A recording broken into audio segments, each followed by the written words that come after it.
আসসালামু আলাইকুম আমার প্রিয় খামারি ভাই ও বোনেরা, আপনারা নিশ্চয়ই ভালো আছেন এবং আপনাদের গবাদি পশু প্রাণী ভালো আছে। আমি আজকে অ্যান্টিবায়োটিক নিয়ে একটি কথা বলতে চাই আপনাদের। তা হলো যে অ্যান্টিবায়োটিক ব্যবহারের ক্ষেত্রে সাবধানতা অবলম্বন করতে হবে।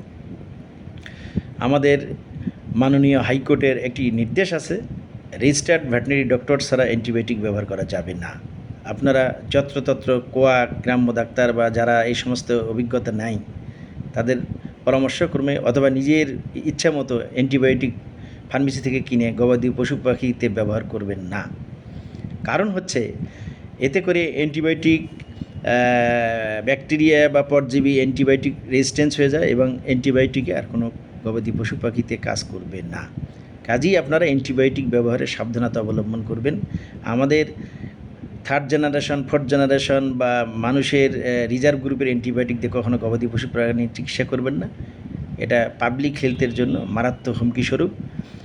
এবং এটা আমাদের আরেকটা ব্যাপার আছে যে আপনি কৃমির ওষুধ একটা গরুকে খাওয়াবেন, একটা পাখিকে খাওয়াবেন বা একটা পশুকে খাওয়াবেন, তা খাওয়াইলে কয়দিন পরে এটা মাংস খাওয়া যাবে না বা দুধ খাওয়া যাবে না, তার একটা নির্দিষ্ট টাইম আছে এবং ওই ওষুধ এবং ওই কৃমি ওষুধের গায়ে লেখা আছে। আপনারা সেটা নির্দেশটা পালন করবেন আশা করি। আরেকটা দেখবেন যে আপনারা ঘন ঘন যখন অ্যান্টিবায়োটিক ব্যবহার করবেন তখন সুপারবাগ তৈরি হবে, কোনো অ্যান্টিবায়োটিকের কাজ করবে না। একসময় আপনার অ্যান্টিবায়োটিক থাকবে, অসুখ হলে আপনার আর কোনো ওই অসুখে কোনো কাজ করবে না এবং গবাদি পশু প্রাণী মারা যাবে। কাজেই আপনারা ভেটেরিনারিতে যে সমস্ত অ্যান্টিবায়োটিক ব্যবহার হয়, অতি সাধারণ অ্যান্টিবায়োটিক, সেগুলো ব্যবহার করাই শ্রেয় গবাদি পশু প্রাণীর জন্য। এবং আরেকটা জিনিস আপনি খেয়াল করবেন যে লাম্পি স্কিন ডিজিজ হওয়ার শুরুতেই আপনারা যত্র অ্যান্টিবায়োটিক মানে অনেক অবস্থা সৃষ্টি করেন। আসলে লাম্পি স্কিন ডিজিজের শুরুতেই অ্যান্টিবায়োটিকের কোনো প্রয়োজন নেই, যতক্ষণ পর্যন্ত এর জটিলতা তৈরি না হয় আর কি। কাজে এই ব্যাপারে আপনারা সাবধান থাকবেন। আরেকটা ব্যাপার হলো যে অ্যান্টিবায়োটিক ব্যবহার আপনারা কখনই যথাযথ করবেন না। যেমন আপনার পশু প্রাণীর একটু পাতলা পায়খানা হলো, সামান্য অনেক সময় অ্যাসিডোসিসের কারণে বা কার্বোহাইড্রেট বেশি খাওয়ার কারণে একটু এরকম হতে পারে, সেটা আপনারা ধৈর্য ধরে খাবার স্যালাইন দিয়ে মোকাবেলা করবেন। যদি দেখেন যে একেবারেই দরকার, তখন আপনারা ঠিকই 5 দিন বা 7 দিন অ্যান্টিবায়োটিক ব্যবহার করবেন।